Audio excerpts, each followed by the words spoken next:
E eu vou lembrar uma trabalhadora, Dona Raimunda, quebradeira de coco, do Tocantins, que deixou a gente ontem, faleceu. E Dona Raimunda e as quebradeiras de coco, esperando, e elas dizem: tem arame demais. O babaçu ali, eu aqui, e tem arame demais. E elas cantam assim: não derruba essa palmeira, não derruba o palmeiral.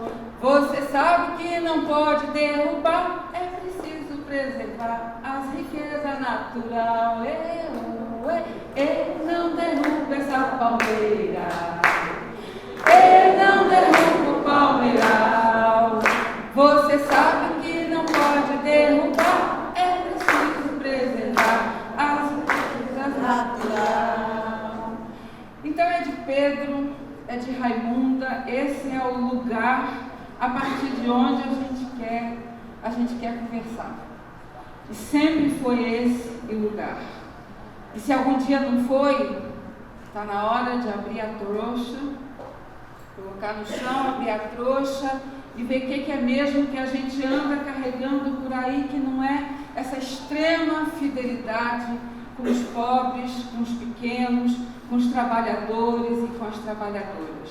Porque é aí que nós vamos aprender, que nós vamos achar o rumo e que nós vamos encontrar esperança. Esse foi o lugar de Pedro, esse é o lugar de Raimunda, esse é o lugar do companheiro Pataxó, assassinado ontem aqui na Bahia. Sim, foi assassinado. E um companheiro indígena no Paraná, quando saía de uma reunião da FUNAG. Mas nada disso é novo, ou isso é novo? Não. Né? Esse sempre foi o nosso lugar. A gente estava ensaiando, a gente estava construindo caminhos, mecanismos de ser melhor, né? De construir democracia, mecanismos de partilha, mecanismos de comunidade. Mas sempre foi esse lugar desigual, violento, esse o lugar que a gente vive, de um país que nunca conciliou ou reconciliou seus povos com seu território. Sempre foi lugar de exclusão, de muita cerca, como dizia a Dona Raimunda. Tem muito arame, né? Tem muito arame, tem muita espera, tem muito aumento de salário, que vai sempre ser para o mês que vem, menos para quem? Quem é que teve aumento de salário ontem? O judiciário. Esses aí não esperam salário para o mês que vem. Mas sempre foi esse o nosso lugar. Um país difícil, um país complicado, um país em que gerações e gerações de homens e de mulheres, de comunidades, tiveram que se organizar, que buscar no chão, que buscar na comunidade mesmo, os elementos da resistência, os elementos da esperança. O país não mudou. Ainda é o mesmo. O que mudaram foram as correlações de força. O que mudou, né, são essas, a dança vamos dizer assim, das hegemonias. No exato momento em que o movimento feminista, no exato momento que o movimento negro, no exato momento que a estudantada pobre entrava para dentro das universidades, do Instituto Federal, no exato momento da reforma agrária, no exato momento do reconhecimento das terras indígenas, nesse exato momento vem a revanche das elites. O que nós estamos vivendo hoje é uma revanche. Sabe o quê? Nós fomos longe demais. Nós batemos muito pé.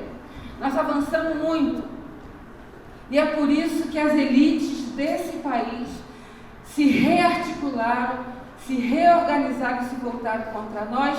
E, infelizmente, no quadro eleitoral, nós fomos derrotados. No quadro eleitoral. É aí que está a nossa derrota. Mas o país é o mesmo. As contradições são as mesmas. Os problemas são os mesmos. As respostas vão poder ser as mesmas? Não. E é por isso que a gente está junto aqui. Muito obrigado, Caritas e SESI, por criar esses espaços, e nós vamos precisar de muitos espaços como esses, para a gente fazer de novo as perguntas e a gente encontrar de novo as respostas. E um dos setores dessa revanche é o setor religioso fundamentalista, concorda? Sim. Um dos elementos trágicos dessa revanche, né? Em nome da família, em nome da moral, dos bons costumes, né? Que foi a porta de entrada já há muito tempo nessa questão que começou com ideologia de gênero, não é? Não é ideologia de gênero não, moço. É justiça de gênero. E nós lá, justiça de gênero. E agora vem a revanche. E aí esses setores do cristianismo, né, que são conservadores, extremamente patriarcais, são parte dessa revanche que nós estamos sofrendo hoje. Então nós estamos sofrendo hoje não porque nós somos fracos. Essa revanche está vindo para cima de nós porque nós somos fortes, porque nós avançamos. E na correlação de forças, na luta de classes, e nós estamos falando de luta de classes com cara de gênero, com cara de etnia, com cara de opção sexual, com cara de geração, mas é luta de classes o nome que nós estamos vivendo. E nós avançamos, de maneira contraditória nós avançamos. O que nós estamos sofrendo agora não é porque nós somos fracos, nós erramos sim, nós temos problemas sim, mas é por conta, né, dessa revanche que nós estamos sofrendo agora. Porque nós fomos longe demais. Imagina no Brasil a gente querer juntar democracia com igualdade. Não pode. Escolhe o que vocês querem, democracia ou igualdade. Cada vez na história do Brasil que se tentou juntar democracia com igualdade econômica, com justiça social, é golpe. E os últimos 100 anos é um processo sem fim de golpe em cima de golpe, cada vez que a sociedade brasileira, as maiorias pobres, os trabalhadores e trabalhadoras, cada vez que nós nos juntamos para conseguir equacionar essa relação entre democracia e igualdade, nós fomos violentamente interrompidos e interrompidas, golpeados e golpeados. E nós estamos vivendo outro processo disso. Mas não porque nós não sabemos o que a gente quer, mas exatamente porque nós construímos, porque nós demos passos e porque nós avançamos, é que as elites então se organizaram e agora estão dando esse troco, aliando setores muito estratégicos da economia, do capitalismo periférico e depredador, que é o agronegócio, que é o empresariado da indústria, que é o setor da polícia, do exército, que é o setor, e aí eu tenho que falar do setor das religiões também. E aí eu queria, tem gente do CEBI aqui, não tem? Tem um pouco do CEBI por aqui, quem já andou com o CEBI, não tem jeito, né? Eu vou ter que fazer, porque essa vai ter que ser uma das disputas que nós vamos ter que fazer nesse período. Nós vamos ter que disputar a palavra de Deus. Porque em nome de Deus, em nome da palavra de Deus, os setores patriarcais das igrejas e os setores que não têm fé coisa nenhuma, mas que se ocuparam e usaram ideologicamente do texto bíblico para justificar suas políticas de morte e de exclusão. E aí não,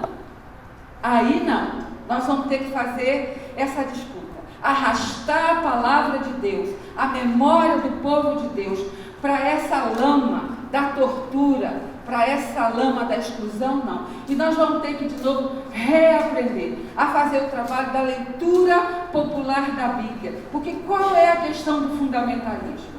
Porque o fundamentalismo econômico, religioso, o fundamentalismo, se vocês quiserem, moral, o que é o fundamentalismo? O fundamentalismo é a paralisação da interpretação. É isso o fundamentalismo, paralisa, tira de nós a possibilidade e a capacidade de interpretar a realidade interpretar as relações, interpretar um texto na escola, interpretar um texto bíblico, porque o fundamentalismo tira isso de nós, essa capacidade de interpretar e, ao interpretar, ser capaz de intervir na realidade, e eles colocam essa decisão aonde? Nos experts de economia, nos banqueiros, nos empresários, né? Eles sabem avaliar e encontrar o caminho, porque foi tirado de nós a capacidade de interpretar, foi tirado não, né? Se fez toda uma campanha para dizer, vocês não sabem o que é família, vocês não sabem o que tem que acontecer na escola, escola sem partido é o quê? É isso, né? É tirar da escola a capacidade de criar mecanismos de interpretação, de criar autonomia de leitura. Esse processo de intervenção, então o fundamentalismo, ele é econômico, na cara mais feia do capitalismo, é um fundamentalismo que vai estar na educação, está nas maneiras como as pessoas vivem sua sexualidade, seu corpo e suas opções, e está também no processo religioso. E esse processo de imobilização da interpretação do texto bíblico a partir da nossa realidade, isso é trágico. Isso é trágico que os pastores, cantores, as pastoras, cantoras, são elas hoje que dizem para nós o que o texto bíblico quer dizer. Né? São esses caras que ficam dando esses programas, esses padres, pastores, bispos, que ficam dizendo para nós o que nós temos que acreditar. Quando a nossa experiência de igreja da libertação, de igreja dos pobres, a gente sempre afirmou que é a comunidade junta, que lê a realidade, que lê a palavra de Deus, se faz comunidade e intervém na realidade e muda a sociedade. Então esse é um tempo que nós vamos precisar recuperar a nossa capacidade de, e aí muito, por que eles têm medo do Paulo Freire? Por que eles não querem Paulo Freire? Medo da autonomia, da capacidade de interpretar, da capacidade de ligar isso com aquilo, né? Então, nós vamos ter que recuperar. A esperança está em nós. A esperança está no chão das comunidades, mas comunidades que recuperem de maneira linda, forte, criativa, a capacidade de interpretação, de crítica e de trabalho organizado. E esse é o grande desafio para nós hoje. E todos e todas nós estamos metidos nisso. Só que nós vamos ter que fazer isso de maneira mais forte, mais bonita e mais articulada. Em termos teológicos, eu queria terminar dizendo que esse é um tempo em que nós precisamos de profecia. Sempre precisamos de profecia, né, Marcelo? Mas agora mais que nunca. Sabe quando surge, desculpa aí, eu, pastora, né, tem que falar de Bíblia, senão, não, né? Tem que falar. Sabe quando surge a profecia? A profecia surge, de acordo com um dos textos, no exato momento, no texto de 1 Samuel, que dizia, num tempo em que não se ouvia a palavra de Deus e não haviam visões. Isso estava interrompido. Isso estava suspenso, estava proibido, porque havia uma maneira de organizar a vida do povo e a relação com Deus que tirava, não havia visão, não tinha sonho, as pessoas não tinham palavra, as pessoas estavam mudas, não sonhavam mais. E é nesse exato momento, então, que surge, a partir de uma mulher, Ana, e de um menino, Samuel. É ali que vai surgir a profecia. A profecia não surge de um profeta escrevendo um livro. A profecia surge da resistência de uma mulher e do seu pequeno filho, Samuel. E Samuel, pequenininho, na casa de Deus, e o que ele aprendeu lá? O texto bíblico diz assim para a gente.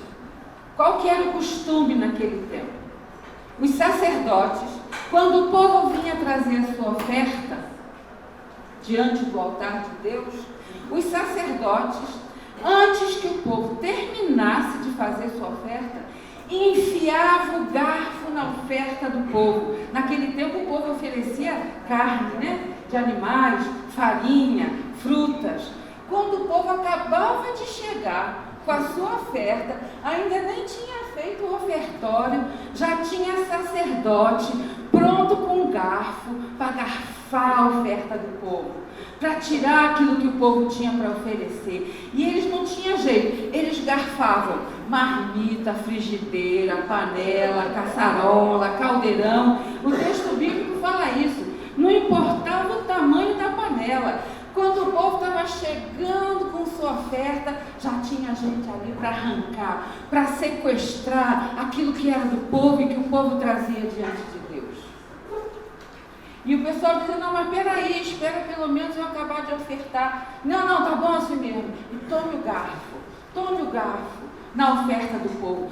Tome o garfo no corpo do povo, na vida do povo.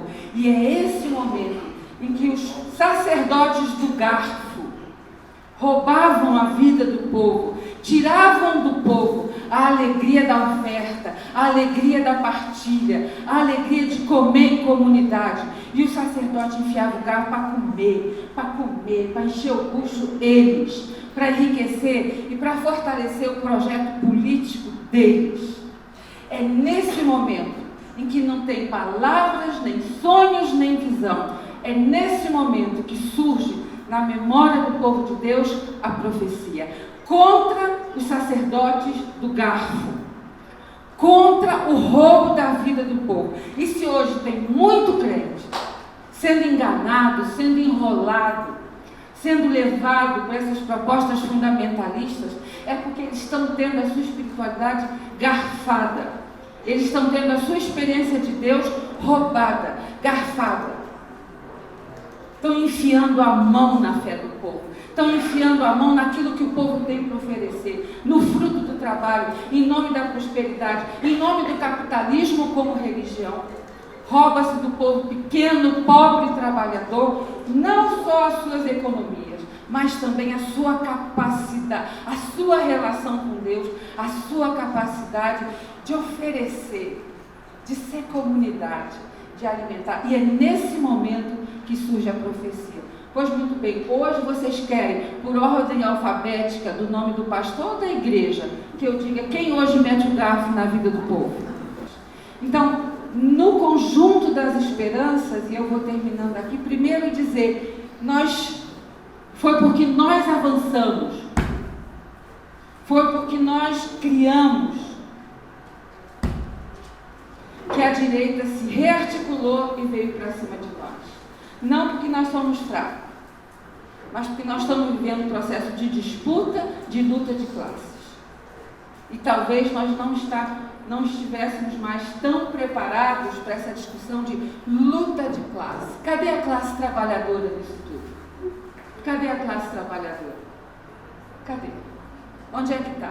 De que maneira? Nós vamos ter que rediscutir essa dimensão da luta de classes, da classe trabalhadora e as lutas de identidade, identitárias, negra, feminista, elas vão ter que recolocar a discussão de classe. Elas vão ter que precisar se rearticular. Isso vai ser fundamental para a gente criar de novo essa maioria trabalhadora que vive do trabalho e que tem para oferecer e que está tendo a sua marmita, sua panela, sua frigideira, seu cadeirão, garfado pela reforma trabalhista, pela reforma da Previdência, pela reforma na educação e por todos os direitos que nós já perdemos e que eles estão nos ameaçando de perder. Então nós vamos ter que ser capazes de recuperar essa capacidade. Tira a mão do meu tacho, tira a mão da classe trabalhadora. Nós vamos ter que de novo recuperar. E para mim, boa parte da esperança vai passar pela nossa capacidade da gente se entender como classe trabalhadora. Nós somos os pobres, homens e mulheres, negros, negras, feministas, gays, indígenas, camponeses, mas nós precisamos criar esse entendimento. Nós precisamos criar esse entendimento de classe social. Nós precisamos recuperar essa perspectiva, disputar os sindicatos, disputar as questões econômicas, sem abrir mão das nossas pautas identitárias, seja elas quais forem. Isso vai ser fundamental. E é esse menino profecia, essa menina profecia que vai ter que surgir agora nesse momento. Nós vamos ter que fazer de novo com a juventude, com os movimentos de mulheres, com os movimentos de trabalho, porque sem a classe trabalhadora, sem a organização dos trabalhadores e trabalhadoras, aonde que nós vamos? Nós não podemos abrir mão disso. E vamos ter que nos reencantar. E a palavra de Deus pode nos ajudar a dizer: alto lá, pastor. Garfar minha oferta, não. Alto lá vocês aí. Meter a mão no que nós temos para oferecer, não. Sabe por quê? Quem disse que não somos nada, que não temos nada para oferecer. Repare nossas mãos abertas, trazendo as ofertas do nosso viver. As mãos. Repare nossas mãos abertas, trazendo as ofertas do nosso viver. É isso aí, é o que nós temos, é o que nós somos, que nós vamos ter que ser capazes de defender contra todos esses ataques dos sacerdotes do garfo, seja eles economistas, políticos, polícia, general, pastor, bispo. Aqui não. Essa é a oferta do povo. Esse é o povo que caminha em comunidade e Deus no nosso meio.